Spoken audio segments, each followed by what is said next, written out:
Good evening, African Confessions. Good evening, Africa. I am back with another message here on African Confessions. There is a message that I want to share with you guys. The message reads like this. Hello, Nashi. Please post for me as anonymous. My brother, I was responsible for the death of my friend because I had fallen in love with her husband. Ever since the death of my friend, strange things have been happening at my house, and all of this is connected to the way that my friend died. I was born in a family of 4, and I am the only girl in my family. Growing up, I was a spoiled child, so much spoiled that my own siblings would always complain about how my parents were treating me and spoiling me. So me being the last born, my siblings would always say that they felt pity for me. Growing up, I always loved and I always wanted classy and rich guys. I started dating when I was doing my secondary level, and I wanted to be spoiled during break time that we had at school, and I loved smart but quiet guys. Nashi, I had a friend whom I used to share with my secret. But this friend of mine, I only had one problem with her. She will end up dating the guys that I had refused their proposal, and that will always make me angry. So it happened that she fell in love with a guy that I loved, but I was embarrassed to show people that I had feelings for this guy. Neither did I show this guy that I loved him, because he came from a very poor family. So when my friend dated this guy, I became so jealousy. Whenever they had a misunderstanding, and if my friend would come to me asking for advice, I would lie. Then I'll feed my friend with bad advice because I just wanted to tear them apart. The jealousy that was in my heart was just too much. But the more that my friend and her new boyfriend would spend more and more time together, I became so much infuriated with them, and the jealousy was so much that I started to desire her death. So back in those days, that was when WhatsApp was introduced, but most people didn't use it much back then like they do now. What I did is that I took my mom's phone and I started communicating with my friend's boyfriend. I seduced him over the phone and we started to date. As we were dating, he didn't know that it was me whom he was speaking with. When I saw that I had succeeded in seducing him, that time my mom was using a BlackBerry phone, so I took a screenshot with this certain app called Screen Muncher.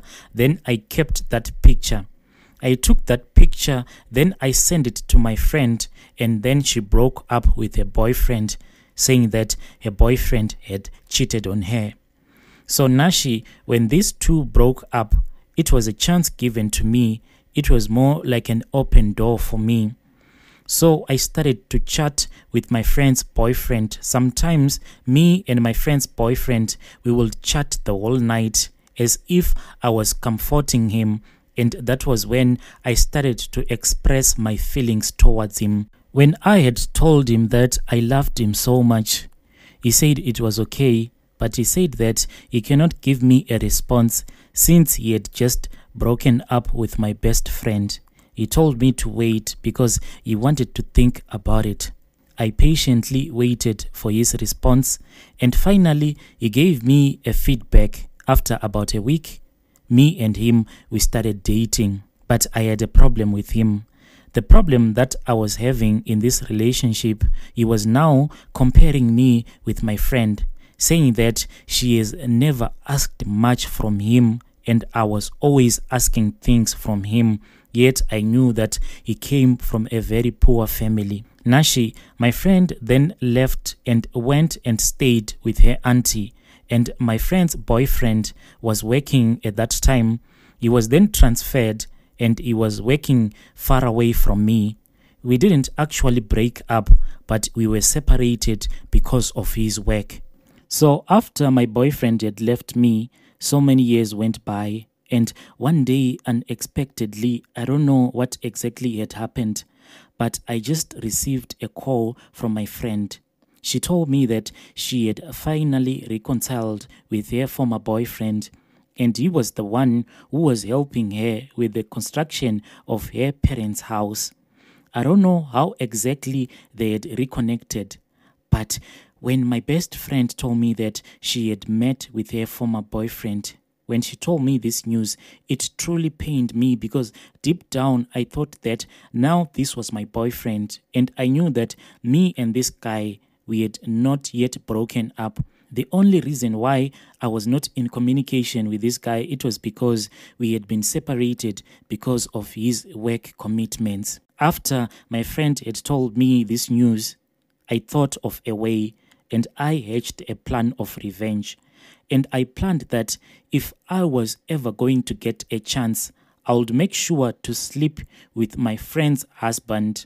And I wanted to prove to him that I was more faithful than my friend, because I knew that my friend, she was no longer a virgin when she got married to him, and I was still a virgin. So I knew that if I was going to sleep with him, I knew that if I was ever going to have that chance to sleep with my friend's husband, if I did that, it was going to ruin my friend's marriage in the long run, because you would have to ask the question, if I was still a virgin and my friend, when they got married, was no longer a virgin, so it meant that my friend was loose. I dated so many guys, but I had kept myself. I made sure that all the guys that I had dated in school, even after school, I never had any sexual intercourse with those guys.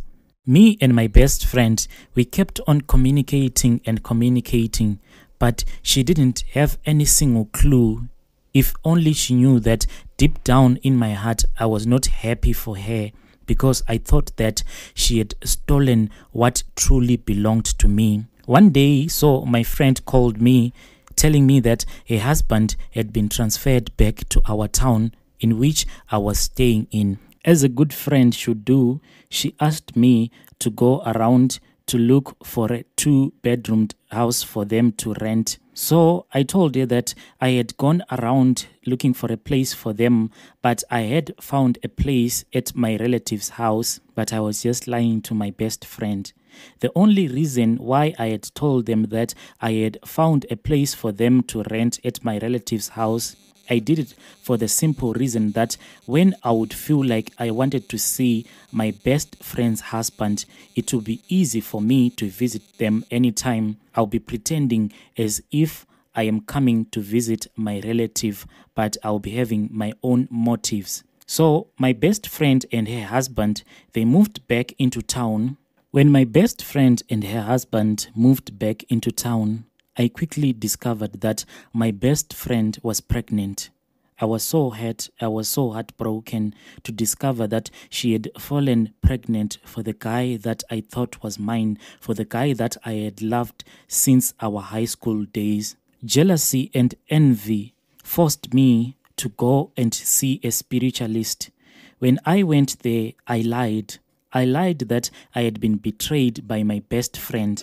I lied to the Sangoma that my friend had stolen my husband from me, and he said that I should not worry. He told me that that was just a simple task that I was asking him to perform.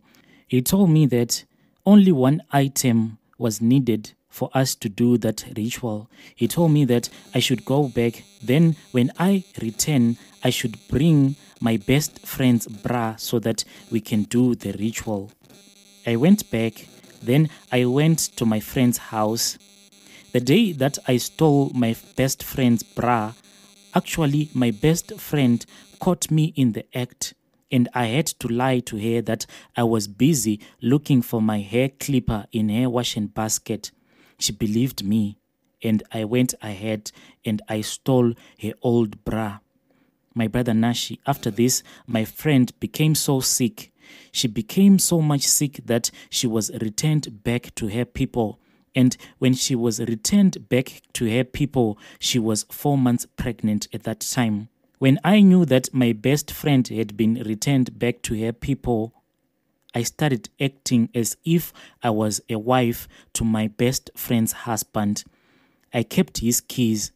I washed his clothes. I cooked for him. And finally, I told him that I was still a virgin. When I told him this news, he was so happy, and I knew that he was finally mine.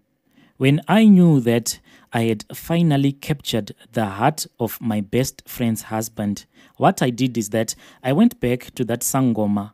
When I went there, I was then given another charm. He told me that for this charm to work, I had to drink it each and every day in the morning. As for me, I just thought that maybe this was just a normal love charm. I didn't know that this ritual that I was drinking each and every morning, it will end up in the death of my friend. I had been instructed by that Sangoma to soak this charm overnight, and then I had to drink this water in the morning.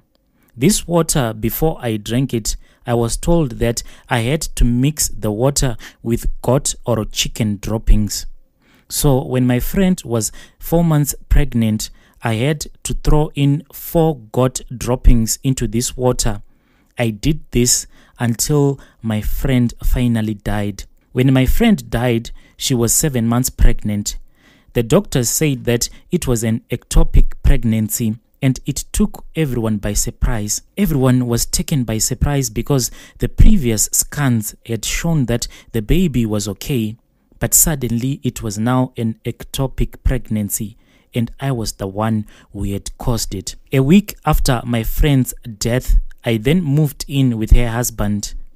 When I moved in with my friend's husband, I also gave him a charm so that he would never listen to anyone, including his own family members. Back at the Sangoma, I was given a root of a tree with instructions to mix it with my new husband's food.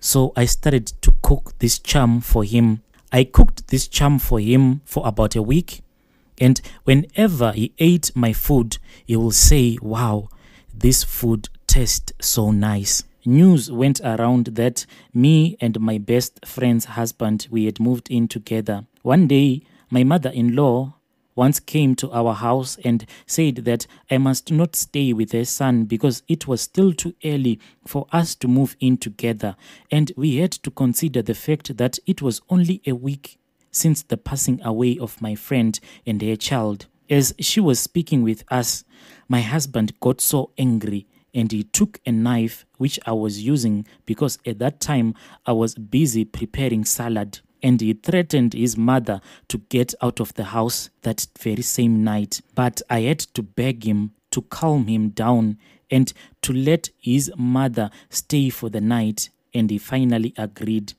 After this incident, everyone in his family tried to stop us, but as for my husband, he would not listen to any one of them. He didn't have any choice at all because of the charm that I had given him. Despite what had happened to my friend, my brother Nashi, I was married that very same year, and we lived together, me and my husband, for about 2 years without facing any challenges. Until one day, when my husband came into the house complaining that he had been slapped on the face by someone whom he had not seen. And from there, my husband lost his mind. Now I was the one who was being the father and the mother. I was responsible of taking care of the whole family. The only way that we are able to survive is that my husband's parents, they left another house, and the only way that we are able to survive is that we have another house that was left behind by my husband's parents.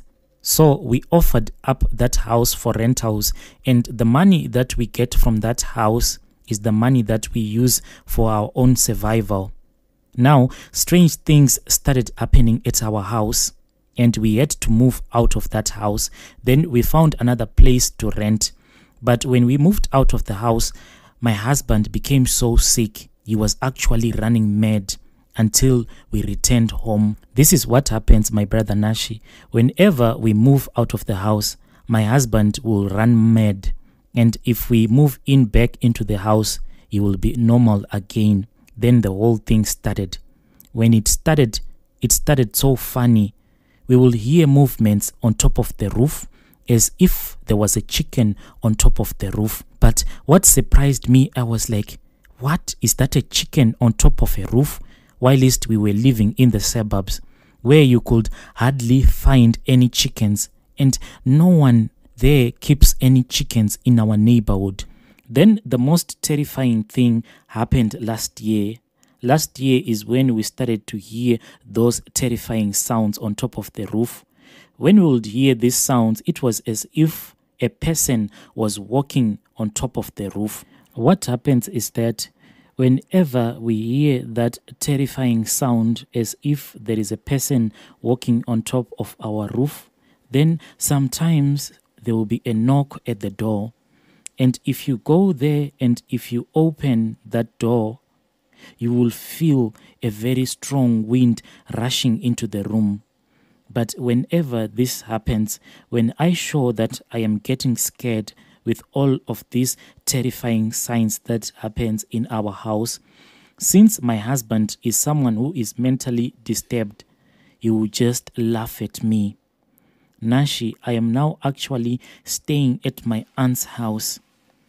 I am thinking of confessing all of my sins that I have committed to my relatives, but I simply don't know where to start. Dear listeners, right there was a message that I received. Then I had to ask someone to give us a translation of this confession so that the rest of us, we can hear the confession. Please let us meet again in the following episodes.